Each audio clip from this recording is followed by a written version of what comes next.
வணக்கம். நான் டாக்டர் சதீஷ்குமார். இந்த வலிக்குழாய் சம்பந்தமான காணொளி மூலயமா உங்களை சந்திக்கிறதுல மிகுந்த மகிழ்ச்சி. இது ஒரு விழிப்புணர்வு பதிவு. உங்களுக்கு வலிக்குழாய் சம்பந்தமான சில சந்தேகங்கள் மனசுல இருக்கலாம்.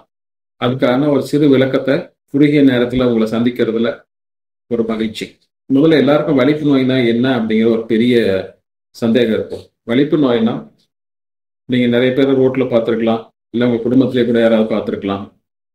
திடீர்னு நினைவிழந்து நிற்பாங்க, நடக்கும்போது திடீர்னு நினைவிழந்து விழுந்துட்டு 2 கை காலுமே 1 நிமிஷம் இல்லை 2 நிமிஷம் ஆட்டிட்டு ஞாபகம் இல்லாம நாக்கை கடிச்சு வாயில நுரத்தொல்லி, அப்புறம் ஒரு 1/4 மணி நேரம் 1/2 மணி நேரம் அவங்க ஞாபகம் இல்லாம இருப்பாங்க. அப்புறம் அவங்களுக்கு முழு ஞாபகம் வரலாம்.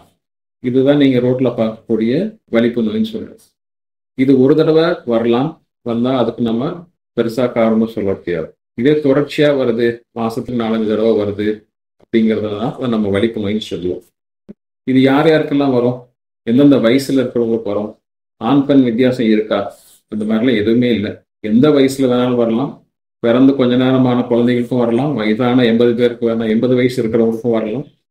ஆண் பெண் பேதமின்றி யாருக்கு வேணாலும் வரலாம். சில பேருக்கு அதிகமா வருமா, வரலாம். எப்படி, மூளையை தூண்டக்கூடிய சில காரணிகள் இருந்தா, போதை பழக்கத்துக்கு அடிமையா இருக்கிறவங்க, மது அருந்துறவங்க, நைட் ரொட்டீன் பார்க்குறவங்க, மூளைக்கு தேவையில்லாம தூண்டுதல் கொடுக்கக்கூடிய போதை வஸ்துக்கள், அடிக்கடி நைட் பூரா முழிச்சு செல்போன் பார்க்குறவங்க, இவங்களுக்கெல்லாம் வலிப்பு நோய் வரதுக்கான வாய்ப்புகள் அதிகமாக இருக்கு. அதுக்கு மேல வேற என்ன காரணம் இருக்கு அப்படின்னு பார்த்தோம்னா, மூளையில சில பிரச்சனைகள் இருந்தால் வரலாம். அதிகமான சர்க்கரை இருந்தால் வரலாம். 400 500 இந்த மாதிரி சர்க்கரை இருந்தாலும் வரலாம். சில பேர் மூளையில கட்டி இருந்தாலும் வரலாம். ஆனா அதுக்கான வாய்ப்புகள் லெஸ் தேன் 2% தான். 2%க்கும் குறைவானவங்களுக்கு தான் அந்த மாதிரி இருக்கு. உடனே அதை நினைச்சு வலிப்பு நோய் வந்தா உடனே மூளையில கட்டி அப்படின்னு நினைச்சு பயப்பட வேண்டாம்.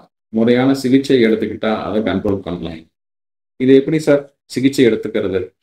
நீங்க அதுக்கு தகுந்த மருத்துவர் அணுகணும். ஒரு நரம்பியல் மருத்துவரை உங்களுடைய வலிப்பு நோய் சம்பந்தமா உங்களுக்கு என்ன பிரச்சனை இருக்குன்னு உங்க கண்ணில், உங்களுக்கு என்ன பிரச்சனைங்களும் உங்க கண்ணில் பார்த்தவங்க, அதாவது உங்க குடும்ப உறுப்பினராக இருக்கலாம், உங்க நண்பராக இருக்கலாம், இல்லை வேலை செய்யற இடத்துல இருக்கிறவங்களா இருக்கலாம். அவங்க மருத்துவர்கிட்ட உங்களுக்கு இந்த மாதிரி நடந்தது அப்படின்னு விவரிச்சாங்கன்னா, மருத்துவர் அதை பத்தி நல்லா புரிஞ்சுட்டு உங்களுக்கு எந்த டைப், எந்த மாதிரி இதுல இருக்கு அப்படிங்கிறத உங்களுக்கு தெளிவா விளக்கம் சொல்லுவார். அவர் உங்களுக்கு தேவையான வாழ்க்கை முறை மாற்றம், அதாவது நைட் டியூட்டி பார்க்குறீங்க அப்படின்னா நைட் டியூட்டி பார்க்காதீங்கன்னு சொல்லுவார். மது அருந்துறீங்கன்னா மது அருந்தாதீங்கன்னு சொல்லுவார்.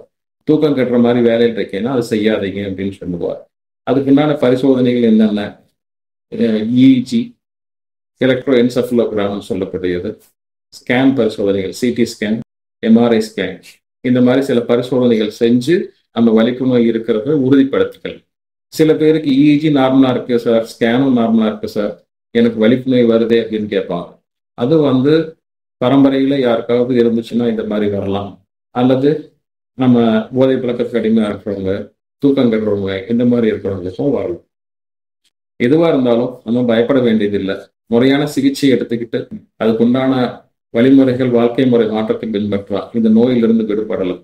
குறிப்பா சில இளம் வயது பெண்களுக்கு என்ன சொல்ல விரும்புறோம்னா, இதனால உங்க குடும்ப வாழ்க்கை பாதிக்கப்பட போறதில்லை. நீங்க தாராளமா திருமணம் செஞ்சுக்கலாம், தாம்பத்தியம் வச்சுக்கலாம், குழந்தை பெற்றுக்கலாம். எல்லாத்துக்கும் தகுந்த மருந்து மாத்திரை எடுத்துக்கிட்டீங்கன்னா உங்களுடைய வாழ்க்கையை நீங்க நினைச்ச மாதிரி அமைச்சுக்கலாம். நன்றி.